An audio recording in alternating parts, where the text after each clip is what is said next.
Todos, hola a todas, buen día, buenas tardes, buenas noches. Hoy vamos a hablar de Marx, de Weber y de Durkheim, pero en particular cómo entendían esos tres autores la sociedad, el conflicto y las clases sociales. Pero antes de arrancar les tengo que pedir un favor enorme. ¡Suscríbanse! Se tienen que suscribir abajo, si están en una computadora, agarran el mouse, el ratón. Es muy simple, le dan clic a suscribirse. Si están desde el celular es más fácil todavía, tienen que mover el dedo, hacer así. Es un simple movimiento de dedo que no les cuesta nada. Si no se suscribe son 100 años de mala suerte. Así que se tienen que suscribir al canal para poder seguir haciendo videos. Me voy a motivar, me voy a incentivar si veo suscriptores y si veo muchas vistas en los videos. Y seguimos con esto. Vamos a arrancar por sociedad. ¿Cómo entienden estos tres autores a este concepto denominado sociedad? Empecemos por Karl Marx. Marx entiende que la sociedad es una totalidad, no puede ser pensada a la sociedad como la simple sumatoria de las partes, sino que este concepto, repito, de totalidad es central en su pensamiento. Además, lo que va a hacer él es graficar a esta sociedad bajo la metáfora espacial, bajo la metáfora del edificio, y el autor sostiene de que hay dos grandes pisos o instancias. El piso inferior sería el piso económico, la infraestructura, y el piso superior, que se coloca por encima de esa infraestructura, es la superestructura político, jurídico, ideológica. Estos dos pisos van a tener la particularidad de que el piso superior, o sea, el que se encuentra por sobre esa base económica, va a tener una autonomía relativa. Marx tiene ese concepto, el de autonomía relativa, porque se encuentra determinado en última instancia por esa base económica. Hay toda una discusión entre los marxistas posteriores. Gramsci, por ejemplo, dice que Marx no es economicista en esa metáfora, sino que los economicistas son los marxistas que le siguieron y que creyeron ver una preponderancia de lo económico en ese planteo, pero por lo general, digamos, se le atribuye a Marx precisamente esa lectura de que lo jurídico, lo político, lo ideológico, toda esa superestructura se puede parar por sobre una base económica precisamente porque se encuentra determinado por esa base económica y actúa en consonancia. Lo que termina siendo en última instancia esa superestructura político-ideológica es reforzando esa base económica y no al revés, aunque tenga autonomía relativa. En el caso de tenerla, en el caso de, porque pienso en las ciencias políticas, en el caso de que quieran estudiar lo político, lo que va a decir Marx es, tiene sentido solo para fines analíticos, pero la sociedad no se presenta bajo esa forma. No podemos pensar lo político escindido de las relaciones económicas en las que se encuentra inmerso. Weber, en cambio, se encuentra en la antítesis de ese pensamiento. Él niega esa idea de totalidad y dice, bien, se puede estudiar a la sociedad no solo para fines analíticos, sino que se puede presentar, y se presenta de esa forma a la sociedad en, no dice compartimentos estancos, pero sí en esferas donde podemos ver lo político, lo económico, lo social, lo jurídico, lo religioso, y no necesariamente, por ejemplo, ahora voy a decir el caso de lo religioso, no necesariamente lo religioso se tiene que ver condicionado o determinado, ni mucho menos por las relaciones económicas. Puede ir por otro carril, algo impensado y no puede ser sostenido bajo el marxismo. Por ejemplo, quiero citar acá una de las grandes obras de Weber, que es La ética protestante y el espíritu del capitalismo. Lo que yo voy a citar es de la edición de Distal de 2003, página 205 y 206. Él dice, las ideas religiosas no pueden deducirse pura y simplemente de realidades económicas. Quierase o no, constituyen por su parte los factores plásticos más decisivos de la formación del carácter nacional y poseen plena autonomía y poder coactivo propio. Recordemos, Marx hablaba de autonomía relativa, porque este piso superior, donde estaría lo religioso, se encuentra determinado, aunque sea en última instancia, por lo económico, y lo que va a decir Weber es, para nada, eso no sucede de esa forma, sino que va a tener un poder propio y va a tener una autonomía propia. Entonces es un pensamiento completamente opuesto al de Marx. Weber y Marx ven la sociedad de formas opuestas. Por un lado, en el marxismo, esta idea de totalidad de lo social, y por otro lado, para Weber, esta idea de autonomía, e inclusive ese piso superior, si queremos reconocer que hay un piso superior, que es el político, ideológico, jurídico y estatal, puede gozar de cierta autonomía en relación a ese piso inferior que es el económico. Lo que va a decir Durkheim, en cambio, es que la sociedad es más que la sumatoria de sus partes. Es evidente que eso se ve, digamos, que la sociedad está compuesta por partes, pero él en ese sentido lo que hace es atribuirle un rol un poco más organicista. Él cree que la sociedad toda es un gran organismo y que cada parte cumple con su función. Así como, utiliza ese tipo de metáforas, incluso así como el corazón, el cerebro, los riñones cumplen con determinada función en un organismo vivo, los trabajadores, los empresarios, los banqueros cumplen con su función dentro de ese todo social. Lo social es lo que diría Durkheim, que incluso termina excediendo a los individuos. Todas esas instituciones,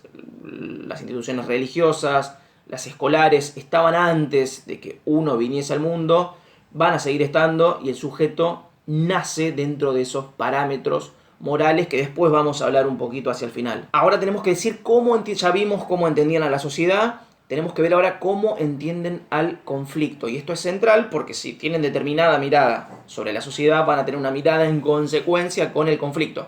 Por ejemplo, Marx va a entender a la historia como la historia, el motor de esa historia. No hay historia posible sin lucha de clases, exceptuando el comunismo primitivo.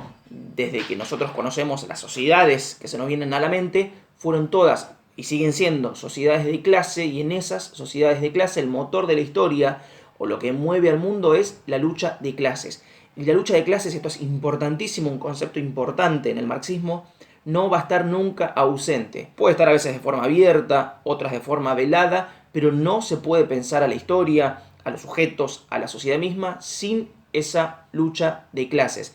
Inclusive cuando nosotros vemos otros conflictos, reformas protestantes, conflictos de tipo religiosos, que uno diría, bueno, solamente están en una superestructura, viendo que Marx entendía que se encontraban determinadas, recordemos, por esa base, por esa infraestructura económica, lo que termina siendo en última instancia es ser el reflejo de estos conflictos económicos. Entonces, la lucha de clases se manifiesta siempre, puede haber varias fases, a veces de forma velada, otras de forma abierta, pero la sociedad es eso, es sinónimo de conflicto. Conflicto entre quienes, puede decir uno, básicamente entre dos grupos. Un grupo que son un grupo reducido de personas, que son los poseedores de los medios de producción, de reproducción de la vida en la tierra, y otras personas que son los desposeídos de los medios de producción, que vía acumulación originaria, vía esa expropiación, fueron expropiados de esos medios de producción, tienen que presentarse a la esfera de la producción y vender lo único que tienen, que es su fuerza de trabajo, intercambiarla, estar horas dentro del aparato productivo, dentro de una fábrica,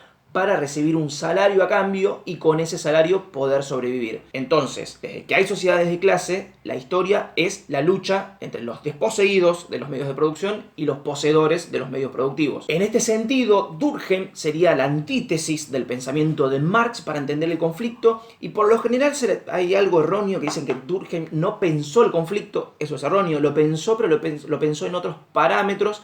Y él dice que existe, efectivamente, él está estudiando la sociedad, sobre todo francesa, a finales del siglo XIX, él ve que hay conflictos, pero los entiende como algo episódico, algo anecdótico, algo circunstancial y momentáneo, y la sociedad industrial naciente va a terminar barriendo con esos conflictos, y son algo anómalo. No puede existir el conflicto. Están existiendo porque hay todavía algunas fallas, hay ideales morales que todavía arrastramos de sociedades antiguas, pero este capitalismo naciente y sobre todo industrial va a terminar indefectiblemente eliminando esas divisiones, y lo que va a terminar imperando en un futuro es esa idea también santimoniana de paz social. Entonces Durkheim entiende el conflicto, lo ve el conflicto, pero no lo ve como Marx, como algo constitutivo de la sociedad. No son sinónimos de la sociedad, sino precisamente es la disolución de la sociedad.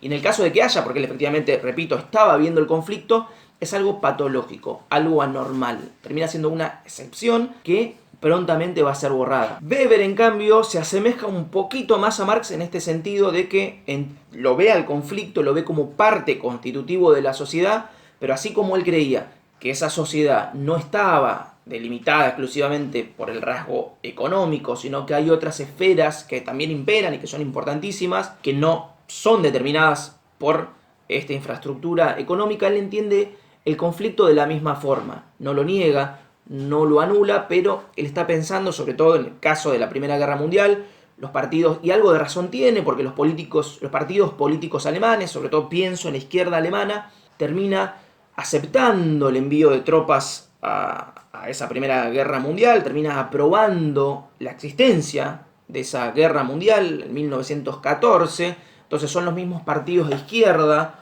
los que anulan toda esa idea de clase, proletarios del mundo unidos. No se unen los proletarios del mundo, sino que en ese caso, ¿no?, el proletario alemán termina yendo a la guerra contra el proletario francés. Entonces lo que está diciendo Weber es: existe una divisoria de clases, hay antítesis en ese sentido, pero también hay divisorias en otros aspectos, en lo cultural, en lo ideológico, y acá lo vemos en lo político. Pero sobre todo lo que le está interesando a Weber es: no podemos explicar este accionar de los... Él lo está pensando mucho en la praxis, él no utiliza la palabra praxis, pero está pensando mucho en lo que hace el sujeto y el margen de acción posible, y es incompatible con su teoría. Entonces explicar algo porque el idealismo o porque estas condiciones económicas se lo imponen es quitarle importancia a ese sujeto. Entonces, cuando uno explica, por ejemplo, por qué el proletariado alemán se une en contra del francés, o sobre todo esta izquierda parlamentaria alemana, él lo explica en ese sentido, de que tiene que haber otras causas, además de lo económico, que puedan explicar el funcionamiento de la sociedad y en este caso del conflicto. Y algo que va a terminar siendo formulado por él también después es: el motor de la historia, para el marxismo era la lucha de clases. Él va a decir que el motor de la historia, o estos grandes movimientos dinámicos históricos, también se pueden deber al accionar de hombres y mujeres particulares, o a ideologías religiosas particulares. Mucha producción de él se basó en afirmar precisamente eso, que el capitalismo se pudo haber visto impulsado no solo, obviamente es un fenómeno económico, pero más que económico por ejemplo, la ética protestante. Ese ideario, esa forma de comportarse que tienen los protestantes en su modo de vida individual y llevado al extremo de una nación toda, puede haber sido un impulso al capitalismo. Y por último, cómo entienden a las clases sociales. Ya vimos la sociedad, el conflicto, cómo entienden a las clases, o el nombre que le quieran poner, la estratificación social, esa divisoria. Es evidente que una sociedad se encuentra dividida, entonces, ¿cómo lo explican? Vamos por lo más simple, o al menos por lo que menos vamos a hablar. Durkheim habla de un lazo social. Él, como no está viendo conflicto, o cree que el conflicto es algo anecdótico y una anomalía, él habla de un lazo social, de que debería haber este nuevo orden económico, debería traer consigo, digamos, todo un ideario moral que se pueda imponer a la sociedad, pero no como algo coactivo. Entonces uno puede decir: él acá se está acercando a esta concepción de lo ideológico de la hegemonía, pero él simplemente habla de establecer este consenso, de que la gente quiera vivir en este todo social precisamente por eso, no valga la redundancia, porque lo quiera, porque ame al sistema, más que porque se le imponga por la fuerza. Y lo que va a terminar haciendo, según él, este capitalismo industrial, es terminar afianzando esta idea, esta nueva idea moral, en donde todos se van a encontrar unidos en una paz social sin necesidad de antagonismo. Para Marx, quizás si tenemos que hablar de clases sociales, puede haber hasta una lista de reproducción entera de clases sociales. Marx, en el capítulo número 52 de El Capital, él se encontraba dispuesto a empezar a teorizar sobre lo que es una clase social. Él no llegó a hacerlo nunca. Uno puede decir: pero ¿cómo Marx no habla de clase social si hay ríos de tinta que se han escrito? En realidad lo que se hace es inferir, en base a todos sus escritos, desde el Manifiesto, el 18 Brumario, pero nosotros lo que vemos es que él ha ido variando el concepto que tiene de clase, que tiene de Estado, incluso de un libro a otro. No es lo mismo lo que él entiende por clase social en 1848 que lo que entiende en 1852. Entonces es muy confuso en suponer lo que quiso decir Marx por clase social, al menos como un todo teórico coherente. Pero básicamente lo que está haciendo Marx es entender de que hay dos grandes grupos antagónicos en la sociedad, irreconciliables, y que se constituyen en esa lucha de clases. No es que hay clases sociales por separado que se presentan y luchan, sino que en la misma lucha se constituyen como clases sociales. ¿Por qué? Porque en el 1848, cuando termina el primer capítulo del Manifiesto, él dice: esta burguesía ha dado nacimiento, ha generado a sus propios sepultureros. Él está suponiendo de que esos trabajadores que han nacido por obra de este capitalismo industrial van a terminar barriendo con ese sistema social, con el capitalismo nacido luego de esa revolución industrial, y se van a colocar no como la nueva clase dominante, pero como esa clase a cargo del Estado. Y lo que va a terminar generando en última instancia es esa dictadura del proletariado, es eliminando al Estado, cuando no haya más desigualdad social que legitimar. ¿Cómo se produjo esta divisoria entre los desposeídos de los medios de producción y los poseedores de los medios de producción, Marx lo que va a decir es que hay un proceso de acumulación originaria del capital para imponerse, pero sobre todo para hacer obligatorio a trabajar a alguien, tiene que desposeerlo de los medios de producción. Nadie se va a entregar voluntariamente, digamos, a la dictadura del capital porque quiera sufrir conscientemente, sino que se presenta voluntariamente ante un patrón porque necesita sobrevivir. Y este concepto es fundamental, el rol que ocupan en la producción. No le va a interesar tanto, al menos en esta etapa, a Marx entender qué rol ocupan en el mercado, sino en la esfera de la producción inmediata, si son desposeedores o no de los medios de producción. Y esto también es central porque a veces hay una confusión y se supone que el marxismo está en contra de la propiedad privada, está en contra de la propiedad privada de los medios de producción. No está en contra de la propiedad privada de un mate, de una lapicera, de un pullover, de un suéter, sino que está en contra de la propiedad privada de los medios de producción. Y como el eje está puesto en la propiedad o no de esos medios productivos, no le va tampoco a interesar tanto al marxismo ver el nivel de ingresos. Por ejemplo, si un supergerente de un banco gana mucho más que un almacenero, que un kiosquero, en última instancia, ese supergerente de un banco termina siendo explotado. Tiene un salario recontralto, sus condiciones materiales objetivas de existencia van a ser otras, incluso pareciera tener otros intereses de clase, termina siendo un explotado más porque no es propietario de los medios de producción. Weber, en cambio, cuando habla de clases, Weber no reniega de este concepto, él entiende y él ve que en la sociedad, como vimos antes, además de haber conflicto, lo que hay también es esta diferenciación, pero él dice no es unidimensional, no se reduce todo a lo económico o al lugar que ocupan en la producción. Incluso cuando hablan de lo económico, Marx por lo económico entiende esta esfera de la producción y Weber por lo económico entiende el rol desempeñado en el mercado. Hay que hacer esa distinción porque Weber entiende más al mercado y Marx está haciendo alusión a la producción inmediata, al rol que ocupan en los medios de producción, si son poseedores o no. Y Weber lo que dice es hay que tener en cuenta otras divisorias. Tenemos lo económico, lo social y lo político. En lo económico efectivamente hay clases sociales, pero nosotros vemos que en lo social también hay estamentos y en lo político hay partidos. Por ejemplo, un partido no necesariamente tiene que, casi nunca va a decir Weber, se manifiesta así, como un partido de clases, sino que en un partido puede haber tanto un trabajador, como un banquero, como un burgués. ¿Cómo se lo entiende eso? Porque hay distintas esferas. Por ejemplo, uno puede tener un determinado rol en lo económico, pero no así en lo político. Por lo general lo que va a decir Weber es, una cosa trae aparejada en la otra. Pero me pongo a pensar incluso que si lo dividimos en más esferas, y él incluso lo llega a hacer así, o sobre todo los discípulos de él, uno puede ver que en la esfera de lo cultural, un docente universitario, trabajador del sistema científico, tiene una preponderancia cultural tal que habla en los medios de comunicación, se le da esa importancia, pero quizá cobre un salario, y por lo general así es, al menos en el sistema científico argentino, un salario por debajo de la línea de la pobreza. Entonces vemos que en la esfera económica tiene determinado valor, pero en la esfera cultural tiene otro valor. Y Weber sí habla de clases, pero habla de clases lucrativas y clases propietarias.